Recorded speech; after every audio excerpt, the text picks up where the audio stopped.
Good afternoon, and hopefully everyone's getting accustomed to the daylight saving shift that is a bunch of BS, as we all know.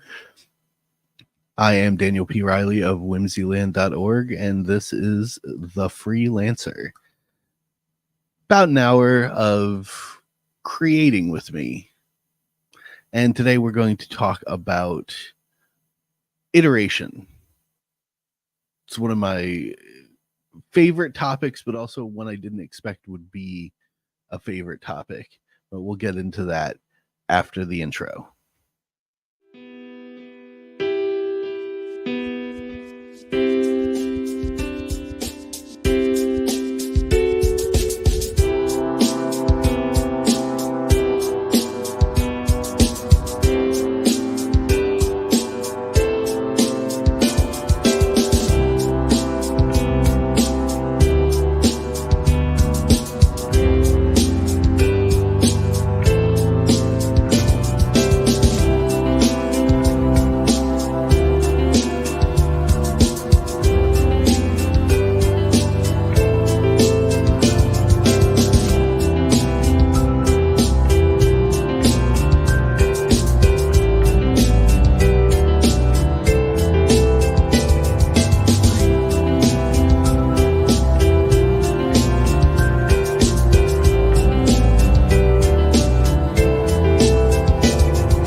So, iteration, which is the process of repeating something, and I use it to describe the act of going back and revisiting something that you've already done. And if you'd asked me 3 years ago when I first started publishing books that I'd written, if I was ever going to go back and work on them, I would have been like, no.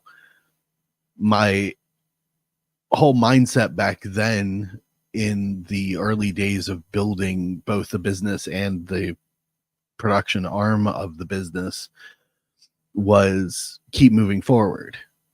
You know, like shark mentality. If you stop swimming, you die. But over time, I've learned that there is never a bad time to revisit what you've done. You can look at it with the more experienced and wiser eyes that you have today. And as such, on the thumbnail today, hopefully most of you noticed, those of you that are fans of the series, I commissioned my incredible cover artist for the G Sedai series, who goes by Sentimental Restart on the Twix, to do an update to G Sedai #1. And part of that was I loved the artist's style, their grasp of colors, and the presentation of the original cover, but there was a certain rudimentary aspect to it because it was many years ago. And when I had commissioned book 2's cover, what she gave me was leagues better for book 2, as many of you know. So in thinking about iteration and going back and revisiting what I've done before, same thing I'm doing with an old fantasy series, The Tales of Halcyon, I thought, hey, why don't we do an update? Thankfully, she was on board, and the cover is now revealed on the thumbnail for this video because we're talking about iteration.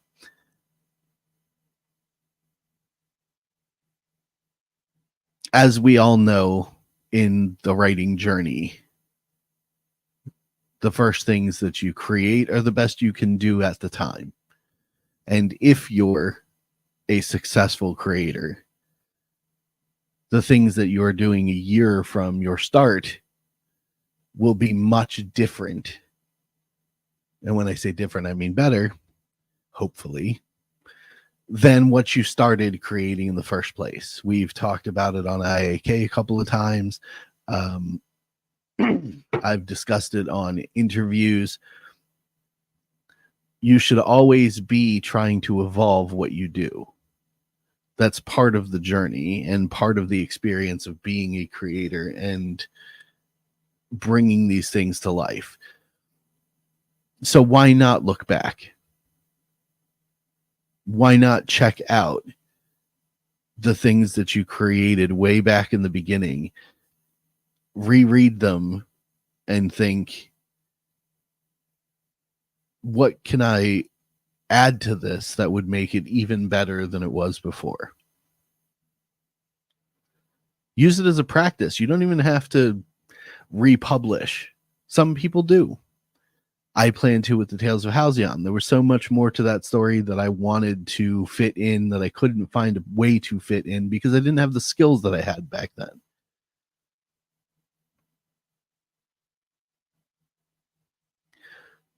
But if you use it as practice, you'll be able to, again, iterate much better, much faster, and more efficiently in your creative process. This goes for anything. It's not just specific to writing, animation, drawing. You go back and revisit your old work, spend some time with it, think about it critically, and you'll see how you could adjust each of those things to make them better than they currently are. That's valuable knowledge, incredibly valuable knowledge. But that's what I wanted to say today about iteration. We'll get into the actual meat of the show, which is 2 20-minute Pomodoro style writing sprints and a review in the middle of the show. Today, I will be talking about a very special book called The Gadling Legacy. And then towards the end of the show, I'm going to look at some comments from last show and just spend a few minutes, if necessary. Some of the comments are just comments, but if there's anything there that I think we can talk about, I will do that. I have my timer already set up as usual. Today, I will be working on Legacy of Heroes 2 Rising Stars, of course. Ooh, we have a comment. Let me see. Maji-chan says, I feel like we are writing a completely different novel than the one I wrote with coaching, so I get it.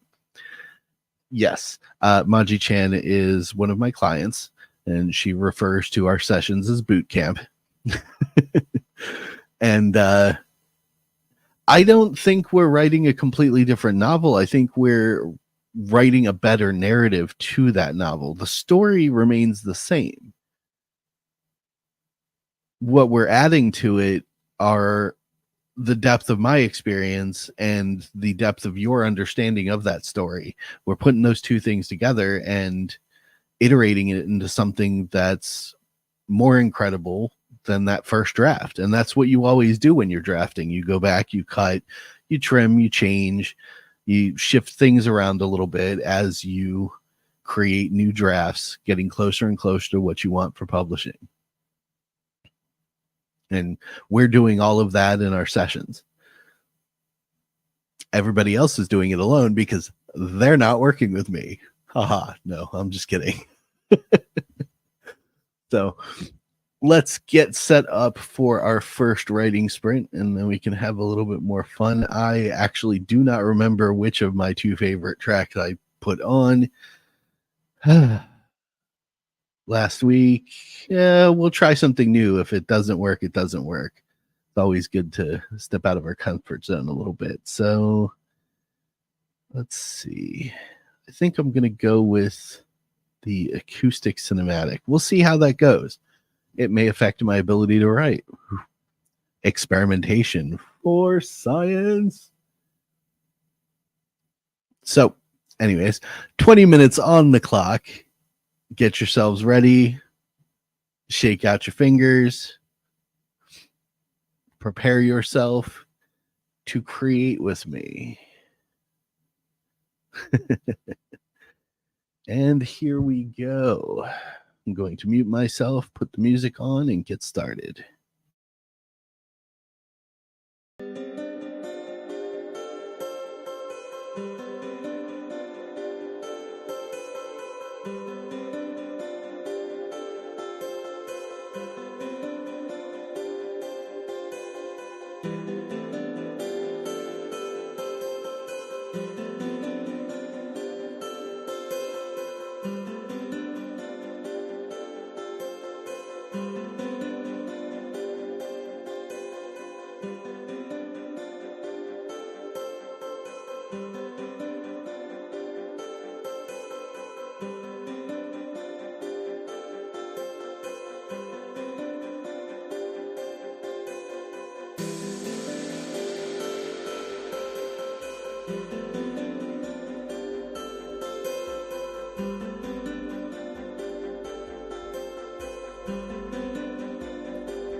Okay.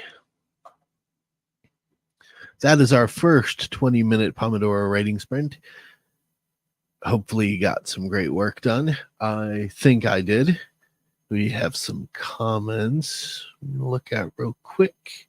The Creative Welshman. As I caught up with Sunday Coffee and did some cover sketches for my comics. Awesome.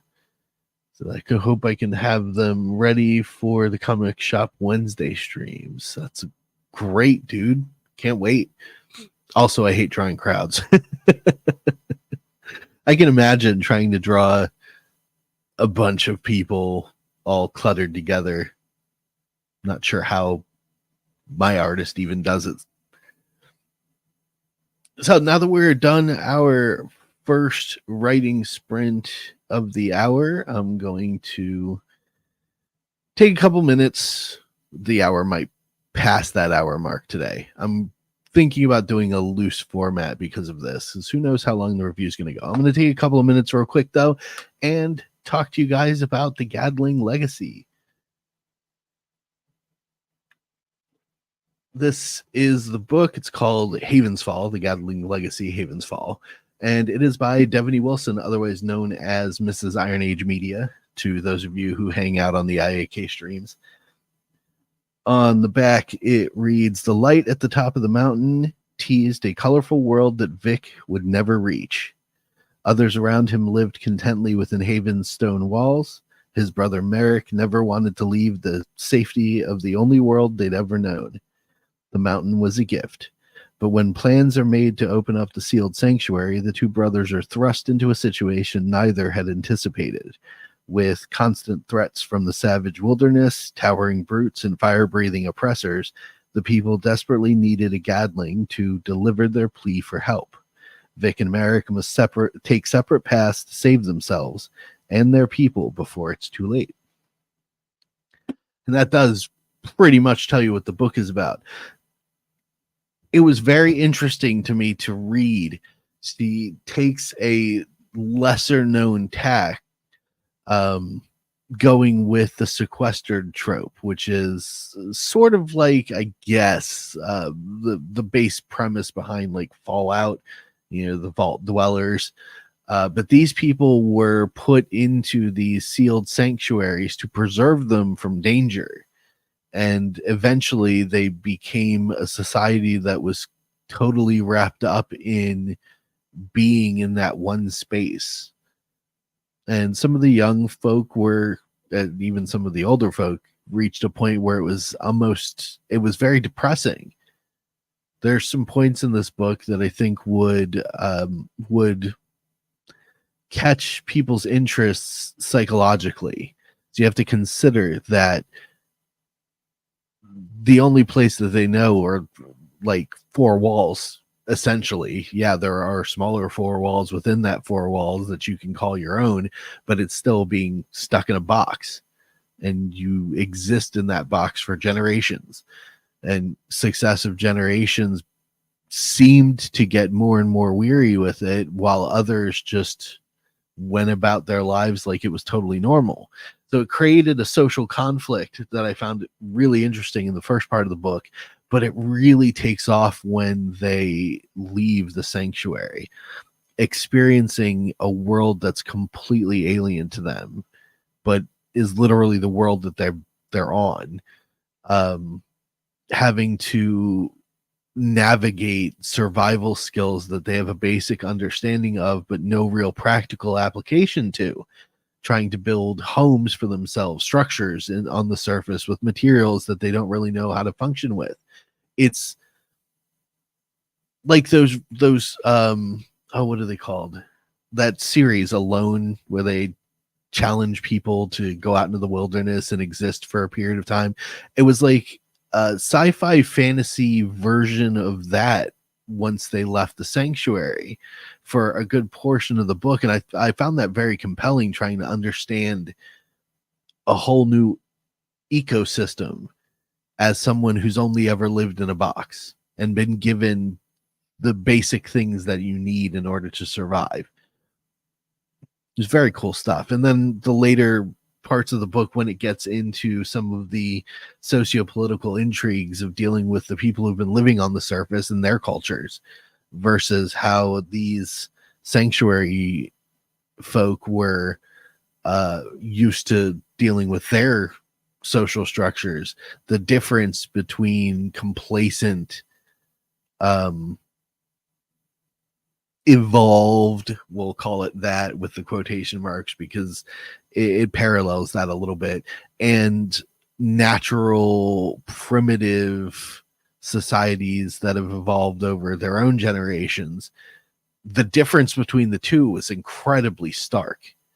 There's a lot more to it, and I challenge you, if you like what I've been talking about, these kinds of concepts, the psychology, the socio-political aspects, the survival aspects, and just a generally intriguing premise, I challenge you to check out The Gadling Legacy Haven's Fall by Mrs. IronAge Media, Devany Wilson. Really cool story. I had read it quite a while ago, and when I was scheduling up how I was going to do these reviews, I thought after a couple of weeks I want to get into this one because I did enjoy it. Professionally, first time author, it has a couple of minor missteps, but I really don't think they take anything away from the narrative over itself. And most people, normal, not creators who like to hyperanalyze everything and yell about it on the Twix, normal people will read this and probably not even notice. They might go, for a second, but in the end, if the story is engaging enough and fun enough, most people don't care. And I think that book is both.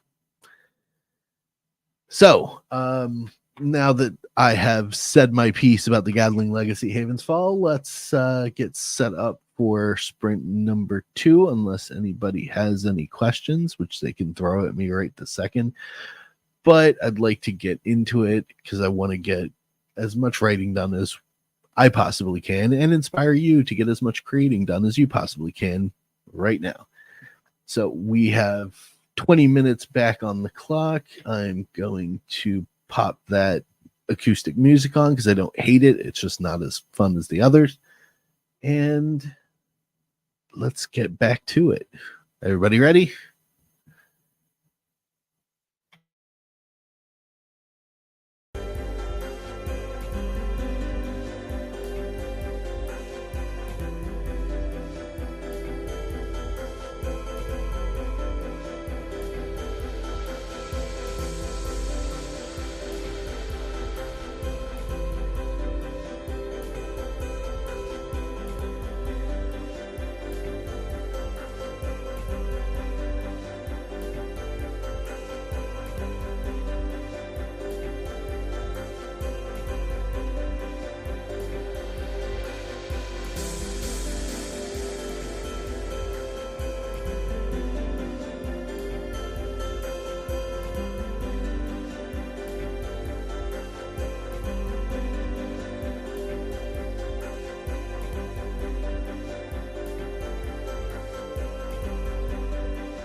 Okay, that is the end of the second Pomodoro writing sprint for today. What you do, how'd you do? Let me see what I got going here.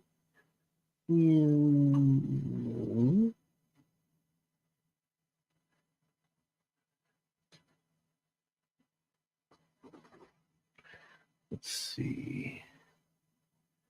1,524 words in those two 20-minute writing sprints. Not bad at all. Gonna check comments real quick.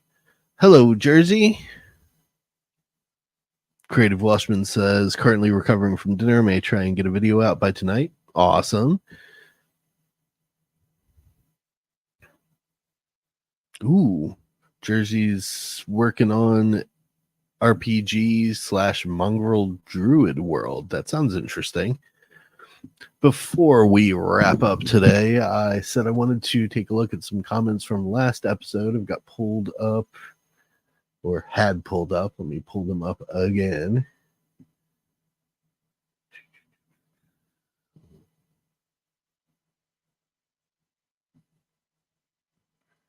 Let's see if I can do that without wasting too much of everybody's time.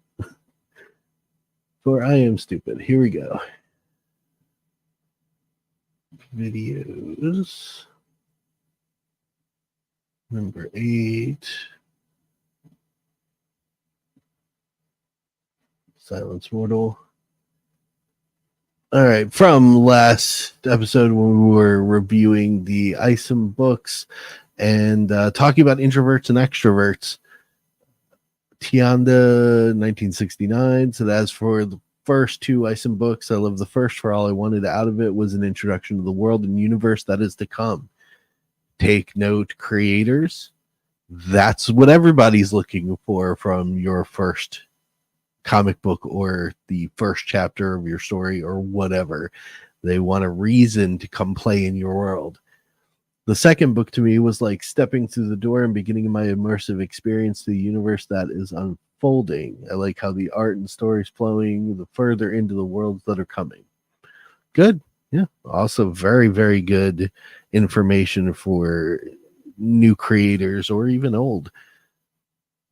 As you continue to grow your um, lineup of stories, especially if they're all moving in the same world, you want to continue to give your fans and new readers a reason to want to come play in that sandbox every time. It gets easier the more you do it. Eric Wag said, I was never concerned about the quality of Isom. I'm not a huge comic guy. It's fair. I was more interested in seeing a breakout indie. Yes, we all were watching with various versions of pins and needles um, on what Isom was going to do, and especially what Isom 2 was going to do. So long as Ripa is dedicated to improvement and a focus on good storytelling without slap in the face politics, I think he will show Marvel, DC, and company his war face. And the attention will help indie comics and book writers. That I think that's Eric's hope too. I think he's doing his thing the way he wants to do it and trying to continually grow or iterate by repeating and refining the things that work and letting the things that don't work fall off. It's a very good point, Eric Wag. And yeah, Tianda 1969 also said, I think I'm a bit of both intro and extroverted because there are times I can't handle being around people to get work done, and there are other times I can't do a damn thing without interacting with people. When it comes to my writing, there are times I wonder if what I'm doing is making sense, and also typing out my thoughts makes me lose my train of thought of what I want to put down on paper. I've had that happen.